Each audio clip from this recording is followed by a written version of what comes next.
Welcome back dito sa channel natin. Andito tayo ngayon sa may SM Fairview at katabi nga ng mall ang bagong MRT7 Mindanao Avenue Station.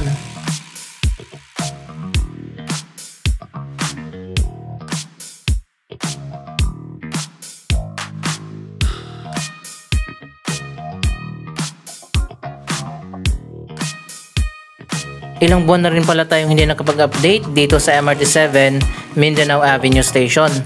Ito na ngayon ang latest na progress.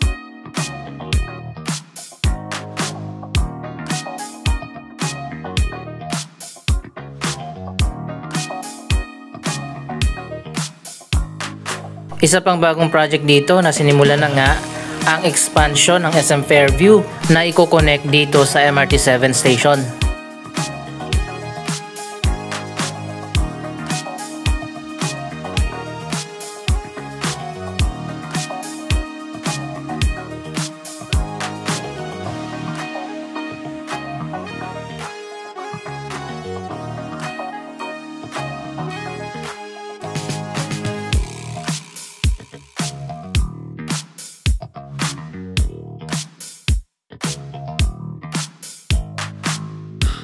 Bago lang din itong expansion ng SM Fairview kung saan nagdagdag nga ng ilang floor sa taas ng mall. At ngayon naman meron ng expansion dito sa kabila para i-connect na dito sa MRT7 station.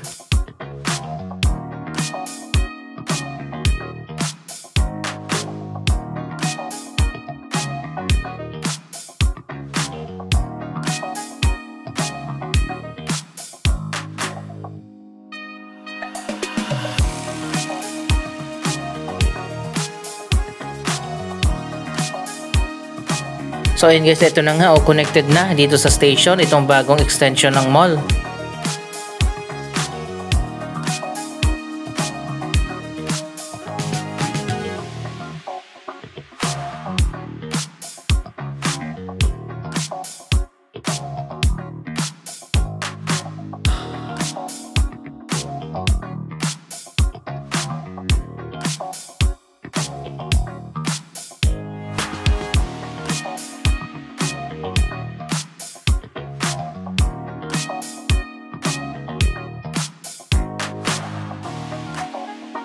Hindi man malawak itong area sa tabi ng station pero napakahaba niyan. Kaya naman kapag natapos yan, parang isang bagong mall na rin ang itinayo.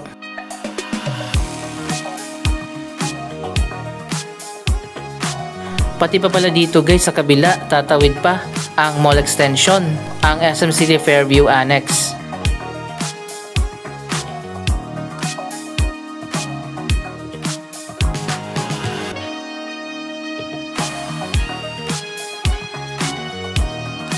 May bagong National University building na nga sa taas ng mall at may mga office building pa na occupied ng mga BPO.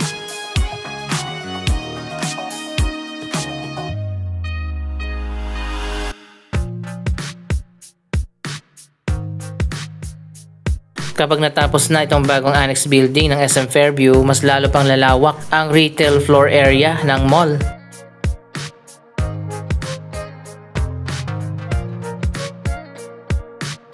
Siguro nasa 4 or 5 levels ang bagong SM Fairview Annex Building.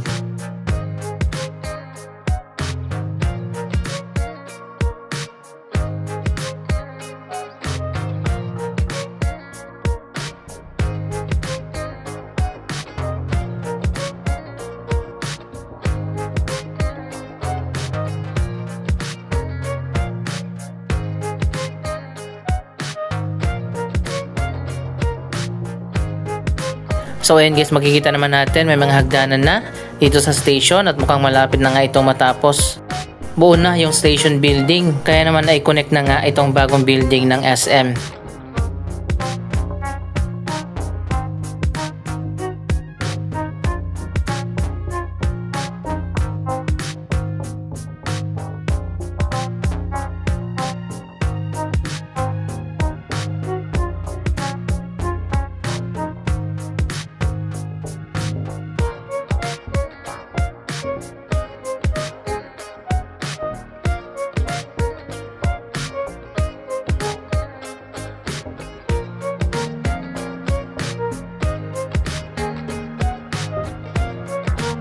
Medyo malawak din pala yung mall extension dito. Bali, dalawang entrance ng mall ang magkakaroon ng connection. Yung dito sa gilid at dun sa kabila.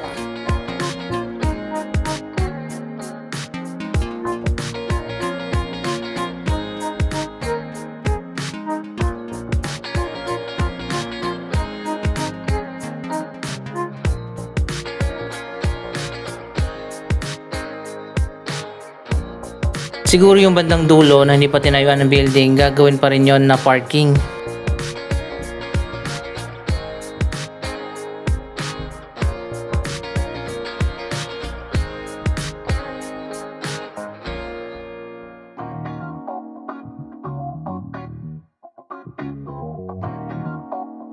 Tingnan nyo naman guys gaano kahaba yan.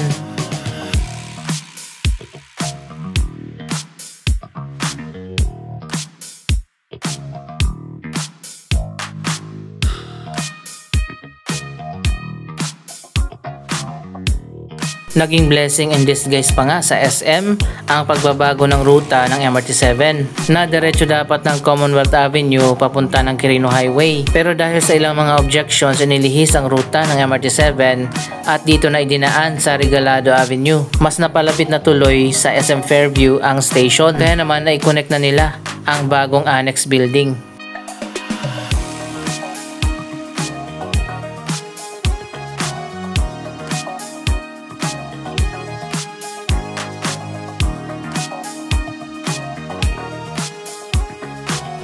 Mula dito sa Regalado Avenue, liliko na yan papunta ng Quirino Highway, diretso na ng North Caloocan at San Jose del Monte, Bulacan.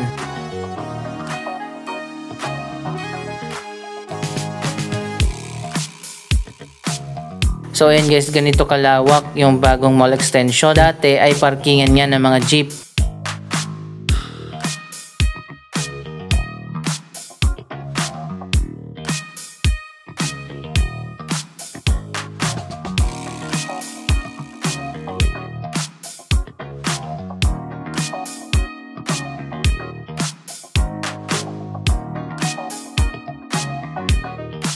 Eto, may nakikita tayo na dumadaan dito sa Riles ng MRT7.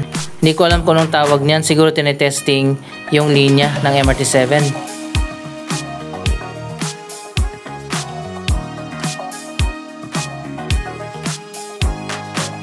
Nakaschedule na nga ang opening ng MRT7 sa 2027. Naiurong na naman yung schedule ng opening nito mula sa December 2026. Abangan na lang natin 2 taon mula ngayon kung matutuloy na ba ang opening at magiging operational na ang MRT7 sa year 2027.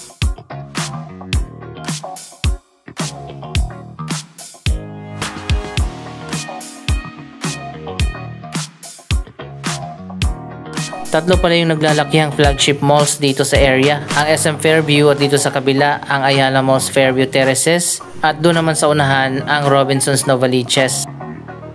So ayan guys, tapos na yata itong MRT7 Mindanao Avenue Station. Ito na talaga ang final na design ng mga station.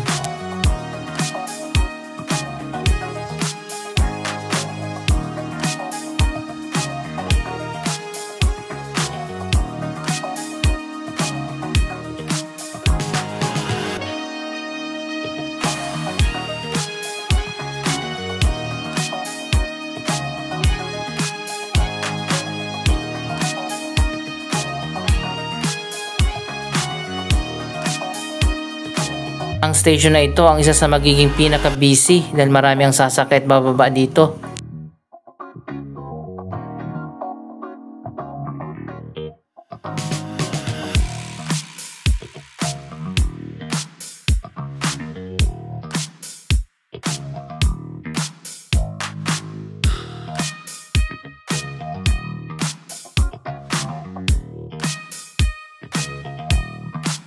Silipin naman natin dito sa loob ng SM City Fairview. Tingnan natin kung ano ang latest na ganap dito sa mall. Dito tayo nagsimula sa lower ground floor kung nasaan ang napakalawak na food court.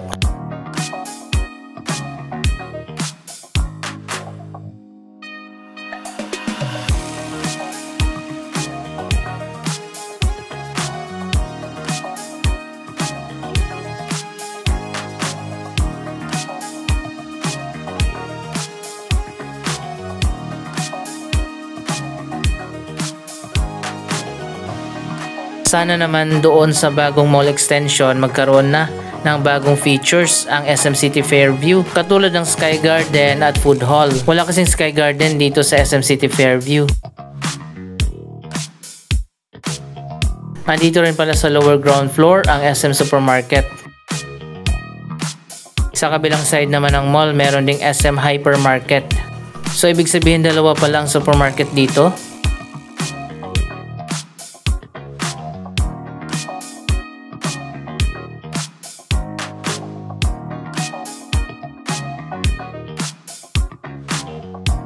Sobrang lawak talaga ng SM City Fairview.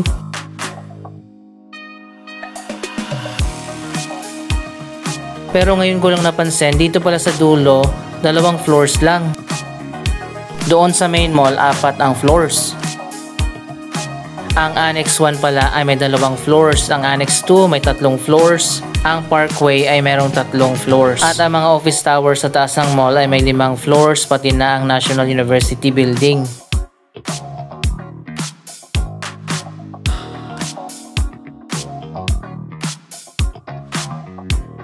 Andito tayo sa main mall. Napakalawak pala talaga ng SM City Fairview.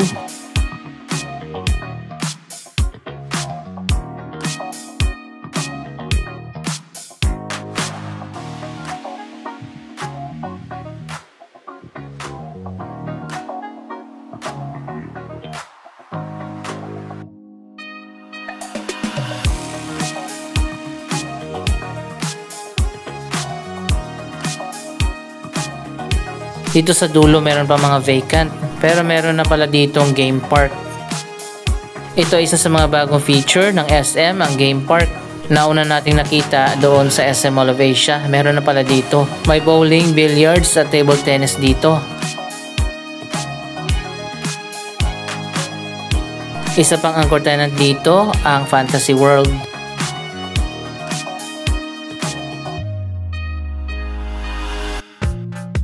Napakalawak din pala ng cyber zone dito, magkabilaan.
Katatapos nga lang din ang renovation ng buong SM City Fairview, kaya naman makikita natin napakaganda na rin dito.